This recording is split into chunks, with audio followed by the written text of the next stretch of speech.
नाराजी आहे किंवा मनात काही असंतोष आहे, अस्वस्थता आहे, पक्ष सोडायचा आहे, तर मग माणूस सोडून मोकळा होतो. पण अण्णामलाई दिल्लीत जातात, अण्णामलाई अमित शहांना भेटतात, त्यांना पुस्तक गिफ्ट करतात. मग त्या दोघांमध्ये अगदी हसत-खेळत फोटो सेशन वगैरे होतं. मग ते पक्षाचे अध्यक्ष जे आहेत, राष्ट्रीय अध्यक्ष नितीन नबीन यांना भेटतात. माणसाला पक्ष सोडायचा असेल तर मग एवढ्या गाठीभेटी, एवढा निरोप समारंभ कशासाठी?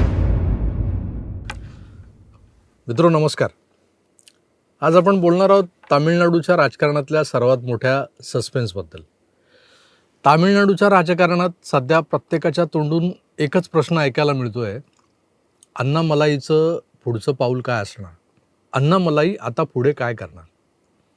भारतीय जनता पक्षानं तामिळनाडूमध्ये ज्या चेहऱ्याला आपला तरुण, आक्रमक आणि सुशिक्षित नेता म्हणून प्रोजेक्ट केलं होतं, ज्यांना प्रदेशाध्यक्षपद दिलं होतं आणि नुसतं प्रदेशाध्यक्षपद नाही तर काम करण्याचं पूर्ण स्वातंत्र्य दिलं होतं.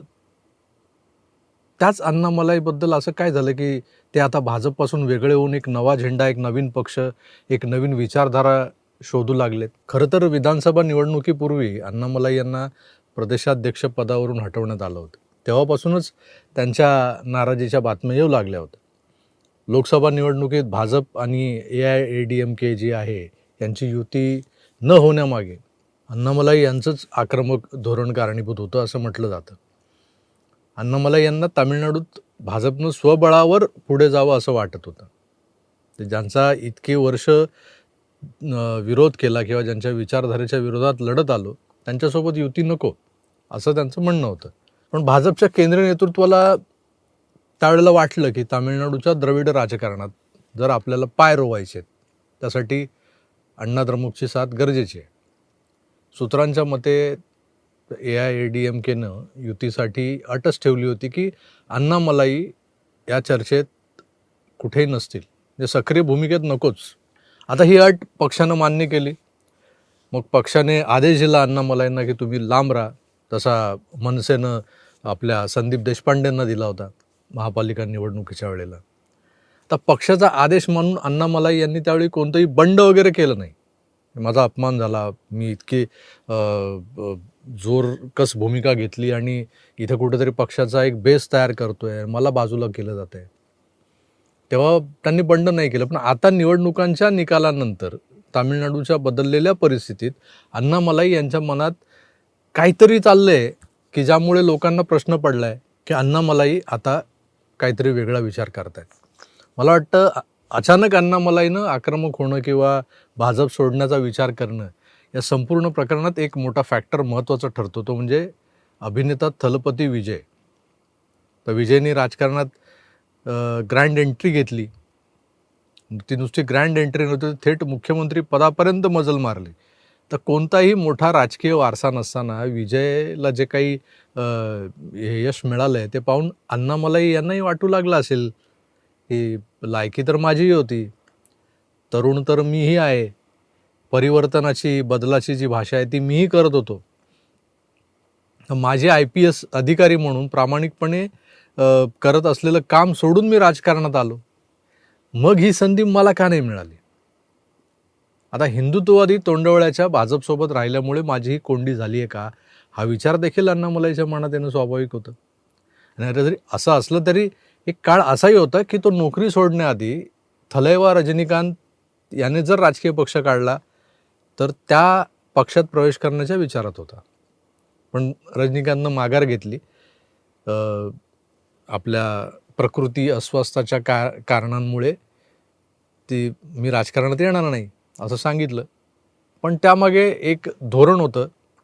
ते धोरण म्हणजे आपलं स्टारडम टिकवणं. उद्या जर निवडणुकांमध्ये पराभव वगैरे पदरी आला तर आज कुठेतरी थलैवा म्हणून जे आपलं larger than life image create झाली आहे त्याला धक्का लागू शकतो. रजनीकांतचा पर्याय बारगळला, मग अण्णामलाईकडे दुसरा पर्याय होता, तो म्हणजे भारतीय जनता पक्ष. आजची त्याची अस्वस्थता आणि तमिळनाडूतलं पॉलिटिकल सायलेन्स पाहता त्यामागची काही कारणं आपण अभ्यासली पाहिजेत. तर अण्णामलाई यांच्या आजवरच्या धडाकेबाज कामांमुळे त्यांना सोशल मीडियावर मोठा फॅन फॉलोईंग आहे. मागच्या विधानसभा निवडणुकीपासून त्यांना भाजपनं लांब केलेलं आहे किंवा त्या लांब करण्यामुळे त्यांच्यामध्ये जी आलेली अस्वस्थता आहे तर त्यामुळे त्यांचे जे समर्थक आहेत, ज्यांना ही अस्वस्थता कळते, ते त्यांना त्यांचा एखादा नवीन पक्ष काढा किंवा का काढत नाहीत असा सुचवत आहेत. बरं, नुसतं पक्ष काढा असं नाही, तर या पक्षाचं नाव, त्या पक्षाचं चिन्ह, तेही लोक डिजिटल डिझायनिंग वगैरे बनवून टाकतायत फेसबुकवर. पण खरं राजकारण हे सोशल मीडियावर नाही, तर जमिनीवरच्या मजबूत संघटनेवर चालतं. भाजपकडे पंतप्रधान मोदींसारखा चेहरा आणि अमित शहा यांच्यासारखे राजकीय रणनीतिकार आहेत, त्यांना चाणक्य म्हटलं जातं. अशावेळी भाजप सोडणं हा अण्णामलाई यांच्यासाठी घाईघाईनं घेतलेला आणि एक मोठा धोका पत्करणारा आत्मघातकी निर्णय ठरू शकतो. जरासं मागे जाऊन पाहिलं तर लक्षात येतं की दक्षिणेत जे काही घडतं ते सारं फिल्मी स्टाईल असतं. आता हेच बघा ना, अण्णामलाई हे एका सिंगम स्टाईल काम करणाऱ्या IPS अधिकाऱ्याच्या प्रतिमेतून राजकारणात आले. एक पोलीसवाला जे सरकारी ड्युटीवर बंधनात राहून करू शकत नाही, ते करण्यासाठी नोकरी सोडून राजकारणात येतो, ही खरं तर एखाद्या साऊथच्या सिनेमाची स्टोरीज वाटते आपल्याला. सिनेमातही तसंच दाखवतात. अण्णामलाई हे जेव्हा पोलीस खात्यात होते, तेव्हा अधिकारी म्हणून ते सिंगमसारखे ऑन दी स्पॉट निर्णय घ्यायचे. पण राजकारणात खाकी सोडून जेव्हा तुम्ही खादी परिधान करता, तेव्हा तुम्हाला संयम ठेवावा लागतो. लोकांना आणि सहकाऱ्यांना सोबत घेऊन जावं लागतं. इथं कुठे अण्णामलाई कमी पडलेत का? तर तसंही नाही आहे. अण्णामलाईच्या पदयात्रांनी तामिळनाडू भारावून गेला होता. अबालवृद्ध त्याच्यासोबत, त्याच्या मागे, त्याच्या पुढे हिंडताना आपण पाहिलेत. केंद्राकडून, विशेषतः अमित शहांकडूनही त्यांना चांगलंच सहकार्य लाभत होतं. पण भाजपच्या हिंदुत्ववादी तोंडवळ्यासह तामिळनाडूत राजकारण करणं हे काहीसं अवघड आहे. लक्षात येताच खुद्द अमित शहांनीच अण्णामलाईंना एक वेगळा पक्ष काढून स्वतंत्र राजकारण करण्याचा सल्ला दिला आहे की अशी शंका येते मला. असा पक्ष जो द्रविडियन संस्कृतीला अजिबात दुय्यम दर्जा न देता, त्याला धक्का न लावता, त्यातूनही एक प्रकारचं हिंदुत्व बाहेर काढेल, अल्टिमेटली भाजपचा अजेंडा राबवेल. अनेक उलटसुलट चर्चा आहेत ज्या होतात आपल्या अवतीभोवती. पण तुम्ही जर नीटसं डोळे उघडून पाहिलं तर तुमच्या लक्षात येईल की नाराजी आहे किंवा मनात काही असंतोष आहे, अस्वस्थता आहे, पक्ष सोडायचा आहे, तर मग माणूस सोडून मोकळा होतो. पण अण्णामलाई दिल्लीत जातात, अण्णामलाई अमित शहांना भेटतात, त्यांना पुस्तक गिफ्ट करतात. मग त्या दोघांमध्ये अगदी हसत खेळत फोटो सेशन वगैरे होतं. मग ते पक्षाचे अध्यक्ष जे आहेत, राष्ट्रीय अध्यक्ष नितीन नबीन यांना भेटतात. माणसाला पक्ष सोडायचा असेल तर मग एवढ्या गाठीभेटी, एवढा निरोप समारंभ कशासाठी? साधा सोपा विषय आहे. म्हणजे हा एक साधा प्रश्न आहे मनात येतो आपल्या. या सगळ्या चर्चांच्या पार्श्वभूमीवर मला धुरंधर सिनेमातला एक सीन आठवतो. एक जरूरी बात करनी थी। सोच रहा हूँ इन सब कामों के बदले मैं खुद की पार्टी को लेकर सियासत में कदम रखूं। क्या ख्याल है आपका? घबरा गए क्या? अरे आप ही की पार्टी का हिस्सा रहूंगा, मगर एक अलग पहचान के साथ, ताकि मुस्लिम मूवमेंट पार्टी की वोट को काट के मैं आपको दे सकूं। सियाना हो गया मेरा बच्चा। चला तुझी फाईट दे पाहिलं? आता यावरून तुम्ही समजून जा मला नेमकं काय म्हणायचं आहे. ॲक्च्युली तो धुरंधरमधला जमील जमाली हलकट होता, पण इथं जरासं वेगळं वातावरण आहे. आपली राजकीय कोंडी होते, दुसरीकडे विजयसारखा एक सिनेमा स्टार किंवा सिने स्टार मागच्या 12 वर्षात शांतपणे नियोजन करत करत थेट CM बनला. या नियोजनामागेही कदाचित भाजपचे चाणक्यच होते असं सुरुवातीला बोललं जात होतं. विजय 2015ला मोदींना भेटतो, त्याची चर्चा होते. मग तो सामान्यांचा मसिहा असलेल्या भूमिकांचे सिनेमे लगातार करत जातो. प्रस्थापित सत्ताधाऱ्यांना आव्हान देणारा, रस्त्यावर उतरणारा एक नायक, लार्जर दॅन लाईफ असा.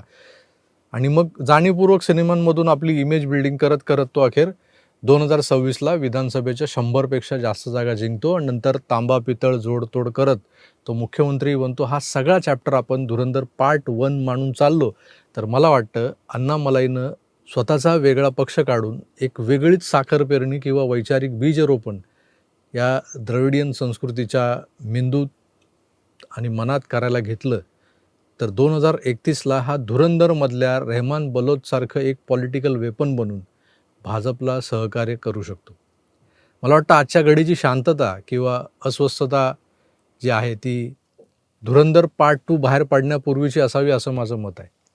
अण्णामलाई यांच्या या सायलेन्समागे नक्की कोणतं वादळ दडलं आहे, हा सस्पेन्स कधी संपणार आणि तमिळनाडूच्या राजकारणाला कोणती नवी दिशा मिळणार हे येणारा काळच ठरवेल. पण एक बात तो तय है कि आग लगी जरूर है, क्योंकि बिना आग के तो धुआं निकलता नहीं. आग कुठेतरी लागली आहे कारण धूर दिसतोय. तुम्हाला काय वाटतं हे मला कमेंट्स करून जरूर कळवा. मी तुर्तास इथेच थांबतो. पुन्हा भेटूच तर आपली काळजी घ्या आणि पाहत राहा आपलं आवडतं यूट्यूब चॅनल आकार DG9. धन्यवाद. नमस्कार.